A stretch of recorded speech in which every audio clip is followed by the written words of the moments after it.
The buzz of a notification broke through the quiet at 10:47 p.m. I was slouched on the couch, half-finished beer sweating rings onto the coffee table, thumbing through a feed I wasn't even reading. The message lit up my lock screen, and my hand froze mid-A. I'm staying at Jason's tonight. Don't wait up. It was from Megan. My wife. Not a girlfriend, not someone I was casually seeing, my wife of 7 years. At first, my mind refused to process it. I ran through every excuse I could invent. Maybe it was a mistake, meant for someone else. Maybe I was on some group thread accidentally. Maybe it was a joke I didn't get. But the longer I stared, the more the truth pushed down on me until I could barely breathe. Jason. Of course, I knew Jason. Everyone did. He was the kind of man who always had an easy grin, a joke ready, a hand on someone's shoulder. Megan had brought him up a few times, always with that careful, neutral tone. The kind that sounded harmless until it didn't. My hands shook as I unlocked the phone and typed just one word, okay. No reply. Not that night. Not the next morning. I stayed on the couch, eyes on my phone, waiting for the dots of a reply that never came. By morning, the beer had gone warm, the TV still flickering, my stomach a hollow pit. At 8:14 a.m., Megan walked in. Same clothes as yesterday, hair slightly tangled, mascara smudged just enough to make my chest hurt.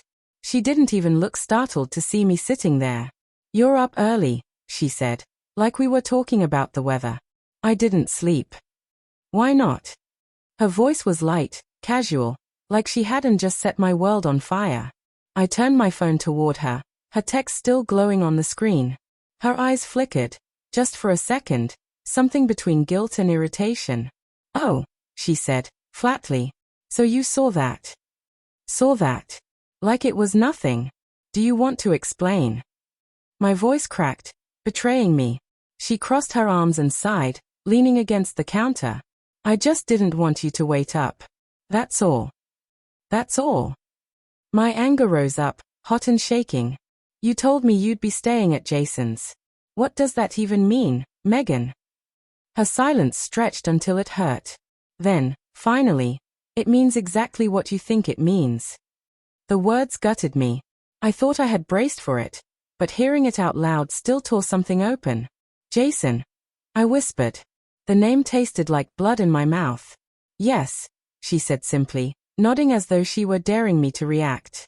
My knees gave way and I dropped back onto the couch. How long? Does it matter? She shot back, cold as ice. Of course it matters. I snapped, tears burning my eyes. How long have you been lying to me? Her lips curled, almost amused. A few months. A few months. While I was picking up extra hours to pay our bills. While I was trying to plan a vacation for us. While I was trying to fix what I thought was salvageable. Why? My voice barely made it out. She shrugged. Because he makes me feel alive. He listens. He doesn't just sit there drinking beer and tuning everything out. That cut deeper than anything else. I wanted to shout. To break something. To beg her to stop. But instead, a strange stillness came over me, heavy and cold. I picked up my phone again and said quietly, I'm glad you told me. I spoke softly, almost under my breath. The sound seemed to rattle her. She tilted her head at me, eyes narrowing. That's all you've got to say, she asked. No, I replied, fingers moving over my phone at the same time. I'm also texting my lawyer. For the first time, her expression cracked, her eyes widened. What? You think I'm going to fight for you? Beg you to stay, she scoffed. No, Megan. I know you were gone the moment you left with him last night. I kept my voice steady. Here's what's going to happen. You'll take your clothes, your belongings, and you'll be out of this house today. Her expression twisted, anger replacing the indifference she'd been clinging to. You can't just kick me out. This is my house too. Our house, I corrected sharply. The house I pay for. The house you've turned into something ugly. My tone softened only slightly. You're right about one thing, you'll get your share when the divorce is final. She rolled her eyes, laughing bitterly. You're being dramatic. No, I said evenly. I'm finally seeing things clearly. The weeks that followed blurred together, A haze of lawyers, paperwork, and awkward silences when we inevitably crossed paths. Megan moved in with Jason officially, flaunting him around town like some prize she'd won. People whispered. Some avoided me. Others reached out quietly with little confessions. I always thought something was off, or she was always too close to him. Each word cut, but strangely enough, each one also stitched something back together.